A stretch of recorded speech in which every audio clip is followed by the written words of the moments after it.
2000 ans avant Jésus-Christ, les rois et reines égyptiens se paraient déjà de bijoux en or sertis de pierres précieuses. Lorsque les Espagnols ont découvert le Nouveau Monde en 1492, ils ont trouvé des chefs-d'œuvre mayas et aztèques qui sont encore considérés aujourd'hui comme les plus beaux exemples d'orfèvrerie. Aujourd'hui, les bijoux en or élaborés et les pierres précieuses sont hors de portée de Monsieur Tout-le-Monde, à l'exception de la bague sertie de diamants qui reste le symbole traditionnel des fiançailles. La cliente et le joaillier décident d'abord du style du bijou. Le joaillier mesure le tour du doigt de la cliente pour déterminer la taille de sa bague. Il esquisse alors le modèle choisi, dans ce cas un anneau strié serti de 3 diamants. Le modèle est fabriqué à l'aide d'une cire spéciale. L'artisan mesure puis marque la taille de l'anneau au compas avant de scier soigneusement la cire. Avec un calibre de précision, l'artisan place ensuite la cire sur un bâton comportant des marques pour les tailles, le mandrin.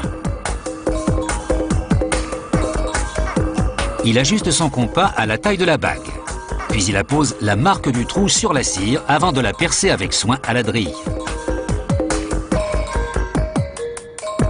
La cire à l'extérieur de l'anneau est retirée. S'aidant de nouveau du compas, l'artisan dessine les stries sur l'anneau. Elles sont ensuite creusées avec une drille très fine. Le travail est affiné à la lime et les courbes de la bague sont formées selon le modèle. Après que les pointes de cire ont été placées sur l'anneau, le modèle est attaché à une tige de cire. La tige est alors placée sur la base d'un cylindre qu'emploiera le joaillier pour mouler la bague. La base est posée sur la plateforme d'une machine aspirante.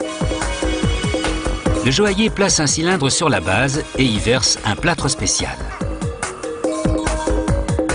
La machine aspire tout l'air hors du plâtre. C'est capital car s'il reste la moindre bulle d'air, la bague sera déformée. En moins d'1 minute, l'aspiration est terminée et le cylindre est mis au four. Le modèle de cire s'évapore, laissant un creux de la forme exacte de la bague dans le plâtre.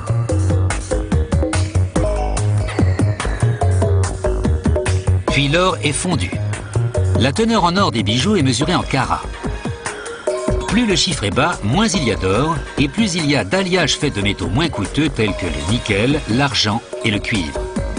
Au bout de 5 heures, le cylindre est retiré du four pour être placé dans la machine à couler.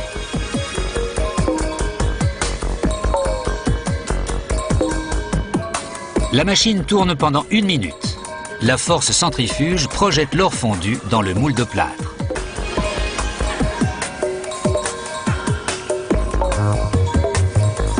Le joaillier plonge le cylindre dans l'eau fraîche. Cela refroidit l'or et désintègre le plâtre. Il ne reste plus que l'anneau d'or. Mais sa surface est rugueuse. Elle doit être affinée. Le joaillier scie la tige et se met au travail. Il lime l'anneau jusqu'à ce que sa surface soit lisse.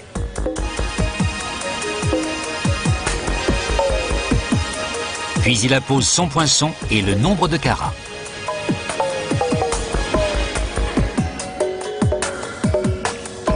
La bague est martelée sur le mandrin jusqu'à ce qu'elle soit parfaitement ronde. Elle est ensuite confiée à un spécialiste du polissage qui la place contre des meules à polir jusqu'à ce qu'elle soit éclatante. Il la transmet alors à un artisan chargé de la sertir de pierre. Celui-ci redresse les tiges qui maintiendront les diamants.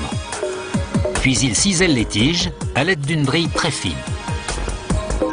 La pointe des diamants sera directement placée dans cet espace. Il réajuste les tiges, puis place le diamant en s'assurant qu'il est bien maintenu.